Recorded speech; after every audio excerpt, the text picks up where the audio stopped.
The evening had settled into the city like a heavy breath. Snowmelt clung to the edges of the pavement, reflecting the dull yellow glow of streetlights near the old train station. People moved quickly, coats pulled tight, eyes fixed ahead, each carrying their own worries home. Among them walked Alexei, his shoulders slightly hunched, his steps slow and measured. After 12 hours of work and years of raising a daughter alone, exhaustion had become his constant companion. He was thinking about dinner, how to stretch the last bit of soup for another day, when something unusual caught his eye. Near the station entrance, just beside a flickering advertisement board, stood a small girl. She couldn't have been more than 6 or 7. Her pink backpack hung loosely from one shoulder, far too big for her small frame. She wasn't crying, but her wide eyes followed every adult who passed, hope rising and falling with each unfamiliar face. Her hands were clenched so tightly that her knuckles had turned white. Alexei slowed his pace. Someone else will help, he told himself. The city was full of people. Police officers were nearby. He had his own problems. His daughter waiting at home, bills unpaid, a night shift he couldn't afford to miss. He took 2 more steps forward. Then the girl turned slightly, and for a brief second, their eyes met. There was no panic in her gaze, only confusion and quiet fear. The kind that doesn't scream, because it doesn't yet know how. In that instant, Alexei felt a familiar ache in his chest. It was the same look his own daughter had worn years ago, the day she asked why her mother wasn't coming back. He stopped. The noise of the station faded as Alexei turned around. He approached slowly, careful not to scare her, and crouched down so they were at the same level. Up close, he noticed how red her nose was from the cold, how her shoes were damp, how she kept glancing over her shoulder as if expecting someone to appear at any moment. "Hello," he said gently, forcing warmth into his tired voice. "Are you waiting for someone?" The girl swallowed hard and nodded, then shook her head, unsure. Her lips trembled as she whispered, "Mama was here, and then she was gone." Alexei's heart tightened. He glanced around the crowded station, faces rushing past, none stopping, none noticing. 1,000 people, yet this child stood completely alone. "Don't worry," he said softly, offering a small, reassuring smile. "We'll find her together. You're not alone." The girl looked at him again, really looked at him this time, as if deciding whether to trust a stranger in a worn jacket and tired eyes. Slowly, she nodded. In that moment, without knowing why or how, Alexei understood something simple and powerful. This night was no longer just about getting home. The cold seemed sharper once Alexei realized the girl truly had no one with her. The wind slipped through the station like an unwelcome guest, rattling loose metal signs and carrying the distant sound of trains arriving and departing. He stood up slowly, keeping the girl within his line of sight, as if looking away might make her disappear. "My name is Alexei," he said gently. "What's yours?" "Mila," she replied, her voice barely louder than the wind. "That's a beautiful name," he said, and for the first time that evening, a faint smile touched her face. Alexei guided Mila to a nearby bench inside the station where the lights were brighter and the air a little warmer. People sat around them, some scrolling on their phones, others arguing softly, but no one paid them much attention. That, Alexei realized, was the most frightening part. A lost child could be invisible in a crowd. He called the police, explaining the situation in calm, steady words, though his hands shook slightly as he held the phone. When he hung up, Mila looked at him with wide eyes. "Am I in trouble?" she asked. "No," Alexei said quickly, sitting beside her. "You're safe. We just need help finding your mom." Time stretched painfully slow. Minutes turned into an hour. Mila's shoulders began to droop, the fear slowly giving way to exhaustion. Alexei noticed her shivering and without hesitation slipped off his jacket, draping it around her small frame. The jacket was old, thin, and smelled faintly of soap, but it was warm. "Won't you be cold?" Mila asked. "I'm a grown-up," he replied with a small smile. "I can handle it." Nearby, a vending machine hummed. Alexei checked his wallet. Just enough coins left for one hot drink. He bought a cup of tea and placed it carefully in Mila's hands. She wrapped her fingers around it as if it were something precious. As they waited, Mila spoke in short, broken sentences. Her mother had been talking on the phone. She had let go of Mila's hand for just a moment. Then the crowd moved, and she was gone. Alexei listened without interrupting, nodding softly, letting her know she was heard. His phone buzzed. A message from his supervisor. "Are you coming in tonight?" Alexei stared at the screen. Missing this shift meant less money. Less money meant harder days ahead for him and his daughter. He typed slowly. "I can't. I'm helping a child." He slipped the phone back into his pocket before doubt could catch him. Hours passed. The station emptied and filled again. Mila leaned against him, her head resting on his arm, finally drifting into sleep. Alexei sat still, afraid to move, afraid to wake her. His arm went numb, his stomach growled, and the night deepened, but he stayed. Because leaving was easy, staying was a choice, and Alexei had already chosen. The station clock ticked loudly in the thinning night, each second echoing through the wide hall. Alexei checked the time again and then looked down at Mila, still asleep against his arm. Her breathing was slow and steady now, the kind of peaceful rhythm that comes only when fear has finally loosened its grip. He gently adjusted his position, careful not to wake her, though his muscles ached from sitting so still. The police officer returned with a tired expression and a shake of his head. "No reports yet." Alexei nodded, masking his growing worry. He wondered how a mother could survive these hours not knowing where her child was. He imagined the panic, the helplessness, and his chest tightened with empathy. Then, without warning, the sound of tires screeching against wet pavement cut through the air. A sleek black car stopped abruptly in front of the station entrance, its headlights slicing through the darkness. The doors flew open before the engine even shut off. A woman stepped out, her coat unbuttoned, her hair undone, her phone clutched tightly in her hand. She looked around wildly, desperation written across her face. "Mila," she cried. The sound of her name was enough. Mila stirred, blinking sleep from her eyes. For a split second, confusion crossed her face. Then she heard it again. Her name, trembling with fear and love. "Mama," Mila gasped. She jumped up and ran. The woman dropped to her knees as Mila rushed into her arms. They collided in a tight embrace, clinging to each other as if the world might try to pull them apart again.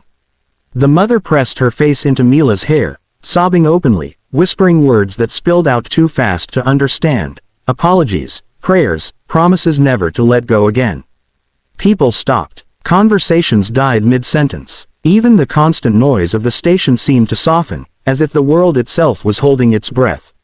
Alexei stood a few steps away, watching quietly. Relief washed over him so suddenly that his legs felt weak. He hadn't realized how much he'd been carrying until that moment. The responsibility, the fear, the hope balanced so carefully for hours. The woman finally looked up, her eyes red and shining. She took in Alexei's worn jacket around Mila's shoulders, the empty teacup on the bench, the police officer standing nearby. "Was it you?" she asked, her voice breaking. "Did you stay with her?" Alexei nodded. "She was very brave," he said simply. The woman reached for his hands, gripping them tightly, as if afraid he might disappear too. "Thank you," she whispered. "You have no idea what you've done." Alexei felt a lump rise in his throat. He thought of his own daughter waiting at home, of the nights he'd sat by her bed when she was sick, of the silent promises parents make without ever speaking them aloud. "I just did what anyone should," he replied. But deep inside, he knew that wasn't entirely true. As the police confirmed identities and the crowd slowly returned to life, Alexei took a step back, preparing to leave. His part was over. The night was ending where it was meant to. He didn't notice the luxury emblem on the car. He didn't notice the murmurs around him. All he noticed was Mila turning back one last time, waving at him with a small smile. And in that moment, Alexei felt something rare and powerful. The quiet reward of doing the right thing, when no one was watching. The station slowly returned to its usual rhythm. Announcements echoed from the loudspeakers, footsteps resumed their hurried patterns, and the moment that had stopped time only minutes earlier began to dissolve into ordinary life. Alexei adjusted his worn sweater and turned toward the exit, ready to disappear back into the quiet struggles of his own world. But he didn't make it far. "Sir, please wait." He turned to see the woman approaching him, her posture suddenly composed, though her eyes still carried the raw traces of fear and tears. Up close, Alexei noticed details he had missed before: the tailored coat, the calm authority in her movements, the way people subtly stepped aside as she walked. Mila stood beside her, holding her mother's hand tightly, refusing to let go. "I didn't even ask your name," the woman said softly. "Alexei," he replied. She nodded, as if committing it to memory. "I'm Elena." A police officer cleared his throat politely and leaned closer to Alexei. "Just so you know," he whispered, "that's Elena Volkova." The name meant nothing to Alexei at first. Then he noticed the officer's tone, the respect in his voice. He caught fragments of murmurs from nearby: the technology investor, the foundation, the billionaire. Alexei felt a strange discomfort settle in his chest. Elena Volkova, one of the most powerful businesswomen in the country. A name that filled newspapers and television screens. A woman who could buy almost anything. And yet here she stood, looking at him not with pride, but with humility.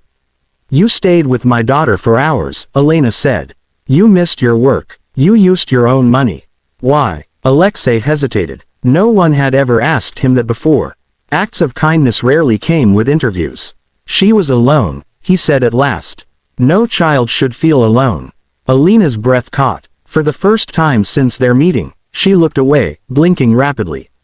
When she met his eyes again, something had shifted. "Please," she said, reaching into her bag. "Let me repay you. Anything you need." Alexei took a small step back, shaking his head. The offer made him uncomfortable, not because he didn't need help, but because it wasn't why he had stayed. "I don't want money," he said gently. The words surprised her. He knelt slightly so he could look Mila in the eyes.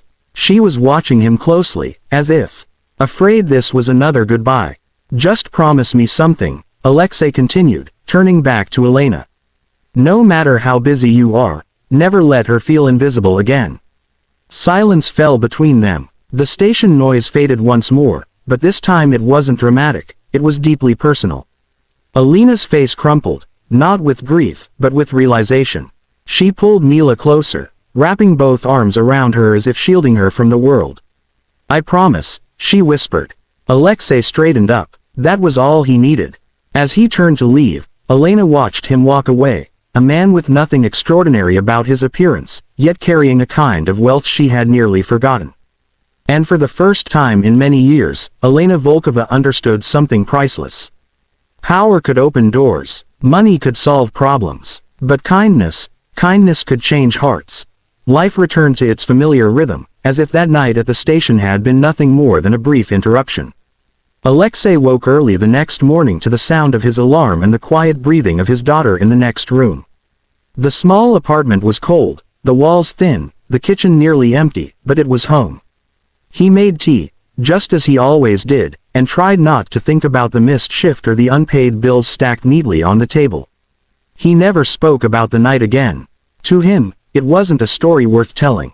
It was simply what needed to be done.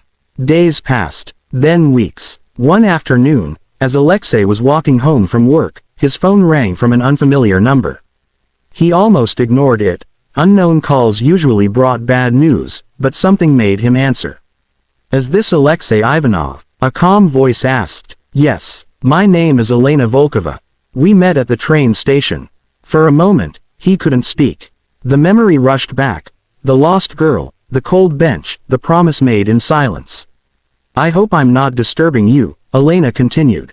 "I wanted to tell you something in person, but you didn't leave an address."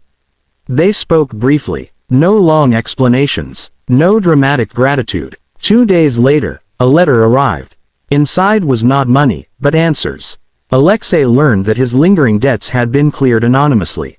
That his daughter had been accepted into a private school with a full scholarship. That a small community housing program had approved his application, one he didn't even remember filling out. At the bottom of the letter was a single handwritten line. "You reminded me of who I want to be." Alexei sat quietly at the kitchen table, holding the paper with trembling hands. Tears welled in his eyes, not from relief alone, but from something deeper. For the first time in years, the future did not feel like a wall. It felt like an open road. That evening, he walked his daughter to the park. The sky was soft with sunset, painted in pale gold and blue. She laughed as she ran ahead, her voice light and free. Alexei watched her and thought of Mila, of two children whose lives had crossed for a few hours and changed everything. He realized then that kindness does not shout. It does not demand recognition. It works quietly, patiently, like a seed buried beneath the soil. And when it grows, it lifts more than one life. As Alexei and his daughter headed home, he felt something he hadn't felt in a long time: peace. Not because his problems had vanished, but because hope had taken their place. Sometimes, the smallest act of compassion becomes a miracle. And sometimes, the miracle finds its way back to you. When you least expect it,